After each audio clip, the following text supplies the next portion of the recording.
আসসালামু আলাইকুম বন্ধুরা, কেমন আছেন? আশা করি সবাই ভালো আছেন।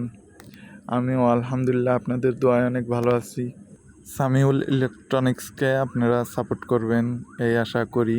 আমার চ্যানেলটি আপনারা সাবস্ক্রাইব করে দিবেন, কমেন্ট করবেন, লাইক করবেন, শেয়ার করবেন বেশি বেশি করে। প্রতিবারের মতন আপনাদের জন্য একটি অ্যাম্পলিফায়ার তৈরি করে নিয়ে আসলাম 20-30 সার্কিট ডায়াগ্রাম স্টুডিও হিসাবে। দেখুন সাউন্ড কোয়ালিটি কীরকম হয়েছে। তো চলুন আমরা সাউন্ড টেস্ট করি।